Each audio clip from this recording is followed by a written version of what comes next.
Hey everybody, and welcome to episode 271 of Unboxing Wednesdays for comics arriving in stores on Wednesday, January 6th, 2015.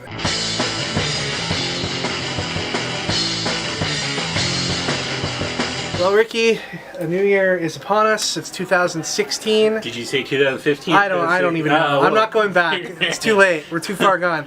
It's a new year, man. What did you do for New Year's? I went to my friend's house and we just basically hung out. That's it, eh? That's it, man. Play some video games? I'm an old man. Yeah? Did you do like the countdown thing? Did you... Well, he didn't have cable, so we didn't like watch any countdowns. Right. We just kind of set a timer for like 2 minutes before midnight. Nice. And then did it. Did you guys kiss at New Year's? Yes. Alright, good. I fell asleep at 8:45 and woke up at 1:30. Good job. Yeah, Good so job. big New Year's success. Yeah. Anyway, we got a lot to get to today. Ricky, why don't you go ahead and open up some boxes. Alright, we've got a very special event happening in our store this week that I want to let you guys all know about. If you're anywhere in the Greater Toronto area, you definitely want to come out to Stadium for it. From 3 p.m. till 7 p.m. on Friday, January 8th, we have Agnes Garbowska, our good friend, coming back to the store for a in-store signing.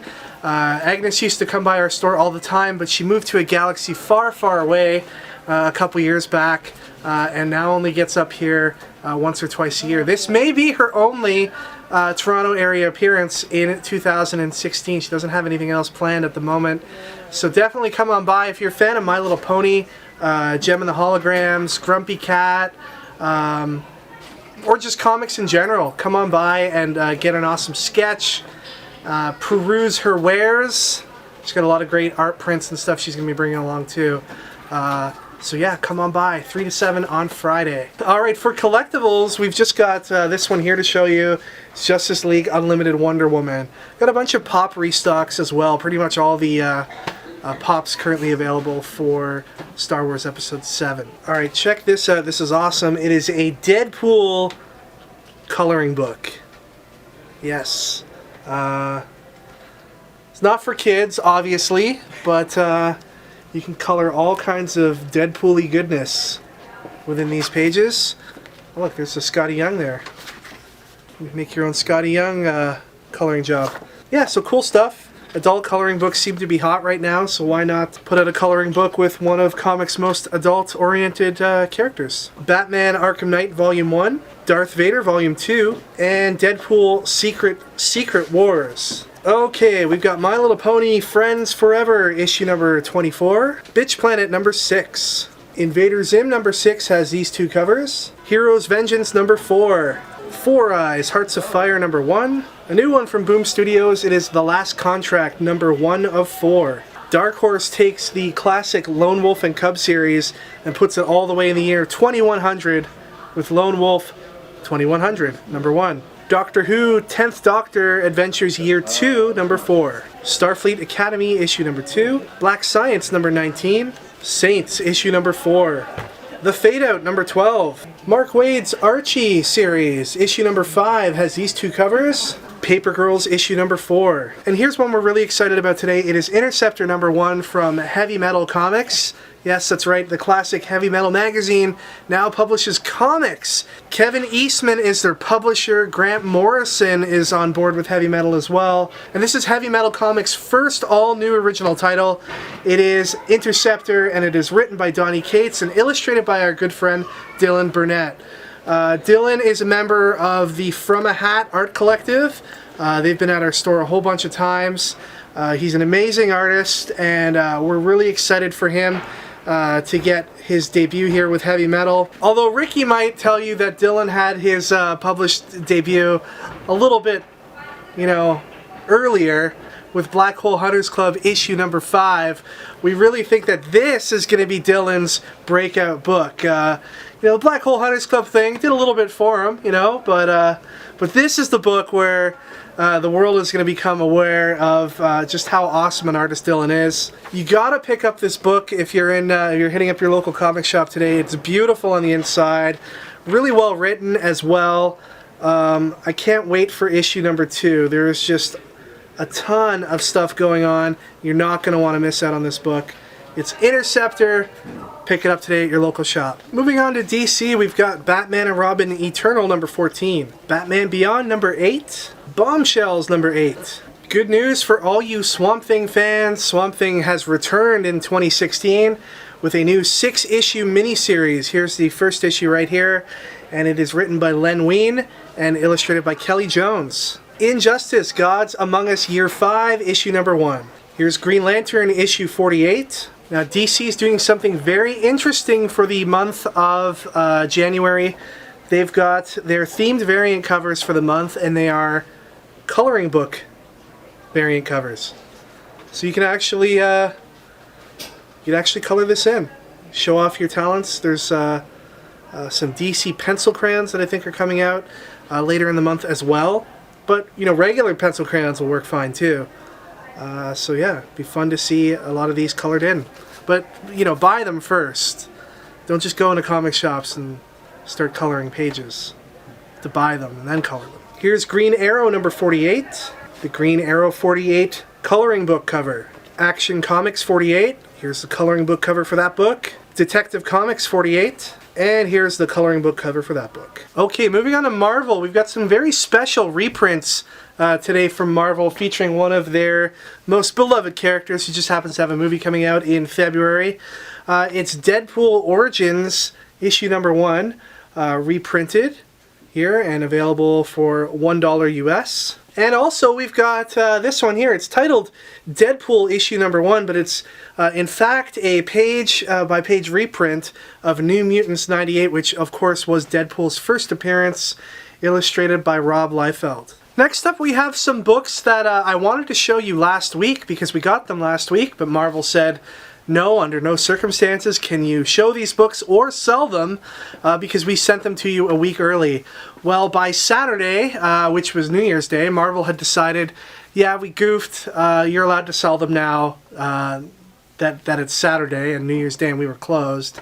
So let's show you some of those books. First up we have Obi-Wan and Anakin issue number 1. We've got this Obi-Wan and Anakin Scotty Young variant. Then we had Spider-Man 2099 issue number 2. Nova number 3, Amazing Spider-Man number 6. We also had these variants for Spidey number 1 come in by Scotty Young. Rocket and Groot number 1 came out. Here is the action figure variant, the hip hop variant, and the cosplay variant. And then we had Howard the Duck issue number 3, which also features a Gwenpool backup story. Moving back to this week's comics, we have Totally Awesome Hulk issue number 1, Contest of Champions number 4, Invincible Iron Man number 5, Doctor Strange issue 4. And we have this Doctor Strange variant featuring Deadpool. Ultimates number 3. Now, Marvel, in their infinite wisdom, did a slight mess up again today.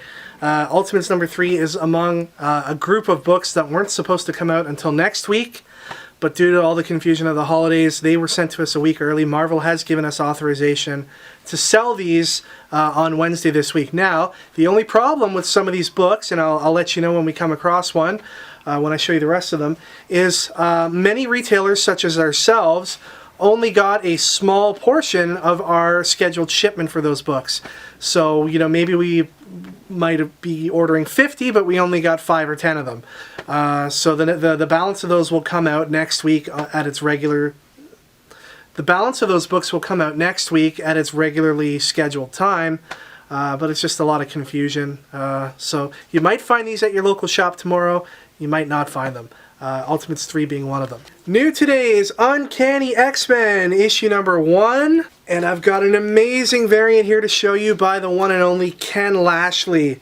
How awesome is that? And here's the Uncanny X-Men hip-hop cover. Deadpool issue number 5. Totally Awesome Hulk issue number 2. Vision number 3. Star Wars number 14. Here's the Star Wars 14 variant. And the Star Wars 14 action figure variant. New today is A-Force issue number 1. Here's the A-Force number 1 hip-hop variant, a tribute to Straight Outta Compton. The A-Force 1992 variant by J. Scott Campbell. The cosplay variant.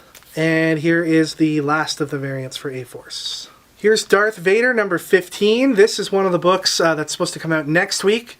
So it may be in short supply at your comic shop today. But not to worry, if you aren't able to grab it today, you can grab it next week at its regularly scheduled time. Here's one of the Darth Vader variants. and the Francavilla variant. Spider-Gwen number 4, again one of the titles that are supposed to come out next week. Here is the Spider-Gwen variant cover featuring Deadpool. Amazing Spider-Man number 1.2, again one of next week's scheduled books. And finally today, the team-up to end all team-ups, it's Spider-Man Deadpool issue number 1. This is an ongoing title, it's brand new, written by Joe Kelly, illustrated by Ed McGuinness.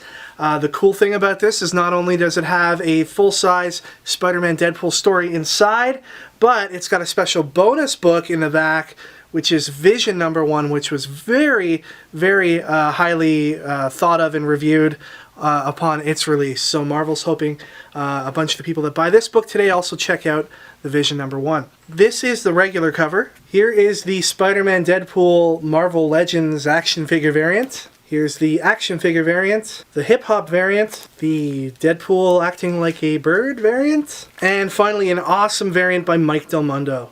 Alright guys, prize time. We'll be picking out a name to now go into the box at the end of the month for a comic boxer box. We asked you guys what your favorite book of the year was, and we got some pretty awesome answers. Alexander V said, my favorite book of the year was Huck number 1. It was refreshing, light, and above all, it was an original approach to the superhero genre. Go Mark Millar. I also really enjoyed Huck number 1, though I'm a little worried that Mark Millar is going to do his Mark Millar stuff, and by the end, Huck is going to be like, you know, putting bombs in people's wombs and, I don't know, like murdering children for no reason. I don't know. Usually Mark Millar does weird stuff like that. But we'll see. We'll see. Mike Bighead said, for me, the best book of the year was Batman Teenage Mutant Ninja Turtles crossover, only because it fulfilled a childhood dream of mine that I thought would never happen. This book is a perfect example of why I love comic books more than movies, video games, or television. Where else other than comics would this happen? You're right, man. I read that issue and it was like, it was really weird. I was reading it, I was like, how is this happening? And when you see Shredder face off against Batman, you're like, is this real life? Is this real? I really want to see Shredder versus Batman coming up. That'd be amazing. Joker's Midnight Show said, The Auteur was my favorite comic of 2015. Had so many jaw-dropping, I can't believe you just said that moments in the book that made me laugh so much that I had to pause reading a few times, and I laughed. Very dark humor here, peeps. I read the first volume of The Auteur, and I was like, whoa, this book is nuts. I remember I first saw it in New York Comic Con like 3 years ago, and I checked it out, and Joker's Midnight Show is right. This book is nuts. You need to pick it up. Check it out. I think the new one is Sister Bambi or Bambi Sisters or something. I don't know. It's crazy. But the winner, who will be going into the draw at the end of the month, goes to Isaiah Desvarieux. Hope I said that right. Who said, I think that the best comic of 2015 was I Hate Fairyland. It was a crazy, funny, and weird take on the fairy tale genre, not to mention its extremely violent visuals and hilarious humor. This was my pick for the best comic of 2015. If you haven't read I Hate Fairyland, I don't know what else to say to you, because this book really made me kind of care about Scott Young's art again, because after Marvel really just drilled home his art, baby covers after Scott Young covers, and you're just like, please stop, I can't have any more. And then Marvel's like, please eat more, and they have like a bucket shoving it down your mouth. I was like, I'm done with Scott Young art. I'm done. But then this book came out, and I was like, you know what? Maybe I could read it some more. Maybe I can look at his art again. So congratulations, Isaiah Desvarieux. Hope I said that right. Please wait till the end of the month to see if you win at the end of the month. You know, I'm really digging the freedom of question asking now that it doesn't have to relate to the comics that we're giving out. So I want to ask you guys, Kevin earlier said that DC is releasing comic-based pencil crayons. It's crazy. What even does that mean? I want from you in the comments the best superhero color pun you could possibly think of. I don't want lame stuff like Spider-Man Red or Green Lantern Green. Come on, that's easy stuff. I want stuff like, I don't know, Gwen Stacy's broken neck brown. That's a weird one. How about like Superman's underwear red? Done. So let us know in the comments your best superhero color pun, and the winner will go into the draw at the end of the month. All right, everybody, that is it for this week. Thank you once again for watching. Please remember to check out our Comic Boxer unboxings and to check out comicboxer.com. If monthly mystery box full of amazing comics from the previous month is your thing, and it should be. Ricky, I'm just getting ready today, actually, to ship out a bunch of comic boxers for the month, for like January shipment of comics, and there are amazing things in that box. To those of you who are members, I hope you love what we're sending out. I think you will. For those of you who aren't members, wait a few days and you know, see what people start posting as what was in the box, and I think you'll find that you should have been a member too. And I find that if you watch Unboxing Wednesdays, you can kind of tell what's going to be in the box by how excited Kevin is about the box. Sometimes. There's hints, man. So you read between the lines. Yeah, that's true. And you never know. Now I'm going to start throwing people off, though. Yeah. I'm going to just pick My Little Pony random books 6. and yeah. You can connect with us on any of the websites you see listed here on the screen, and we will see you guys all next time for episode 272 of Unboxing Wednesdays. Take care, everybody. Enjoy your comics this week.